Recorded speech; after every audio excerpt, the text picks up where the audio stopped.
my name is Grace Liu, and today I will be delivering my policy debate.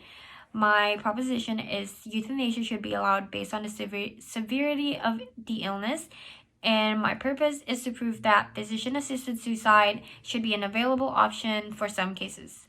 Now, have you ever wondered how often patients wish to have their death hastened in the face of terminal illness? Now imagine yourself in the same position. Would you want to wait the remainder of your life in pain? Euthanasia should be allowed based on the severity of the patient's illness, and you should care about this because euthanasia prioritizes quality over quantity of life. I work as a home health nurse and see firsthand how bad a patient's quality of life can be. They would be completely bedbound, immobile, and incontinent.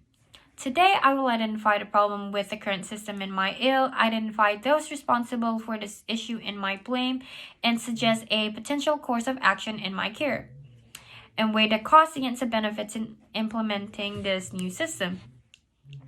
Now that I have outlined my argument, I will elaborate on the issue in my ill. Terminal illness is a disease that cannot be adequately treated and will result in the death of the patient. Marina Villanueva, author of the article Maine Becomes 8th State to Legalize Assisted Suicide, last updated in June 2019, mentioned that the legislation defines terminal illness as one that is incurable and will likely end in death within 6 months. As time progresses, the intensity of the pain increases as well, leaving the patient with severe pain with little to no quality of life. This impacts many people all over the world, regardless of age. However, many states do not allow the process of euthanasia. Now that I have discussed my ill, I will move on to my blame. For this particular issue, I will be placing my structural blame on the Supreme Court.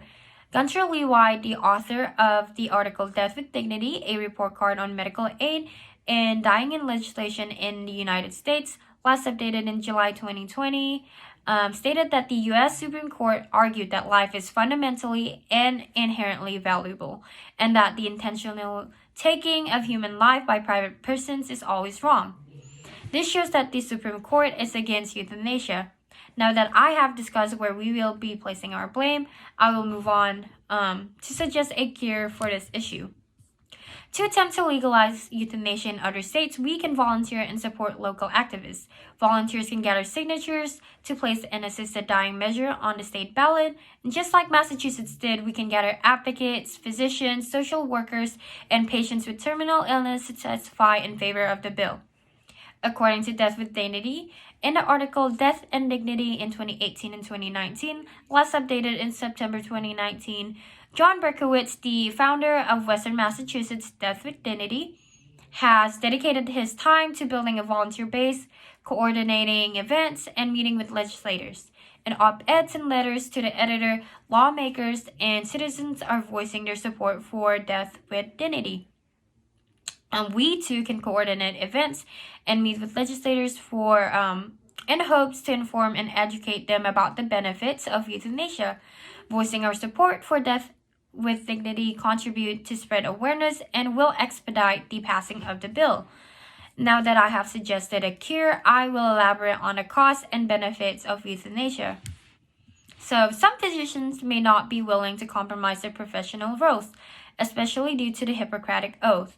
According to Medical News Today, Yvette Brazier from What Are Euthanasia and Assisted Suicide, last updated in December 2018, wrote that the original oath recites, "I will neither give a deadly drug to anybody who asks for it, nor will I make a suggestion to this effect." This again goes against their moral beliefs, and euthanasia is only voluntary if the patient is mentally competent, with a lucid understanding of available options and consequences.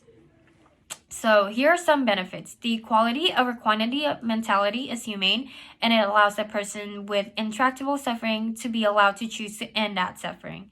According to Lydia Dugdale, Baron Lerner, and Daniel Callahan in the journal Pros and Cons of Physician Aid in Dying, published in December 2019, the two most common arguments in favor of legalizing AID are respect for patient autonomy and relief of suffering.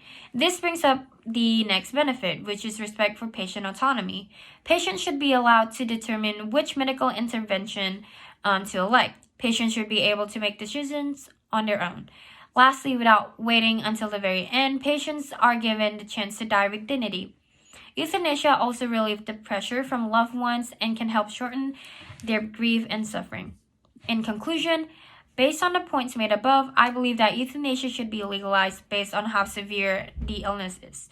In my ill, I have identified the problem to be that some states are against euthanasia. In the blame, I suggest a structural blame on the Supreme Court. I have proposed for volunteers to speak up and take action to help pass the bill. I also identified one cause of euthanasia is it only works on lucid patients, and one benefit to be having the quality over the quantity of life.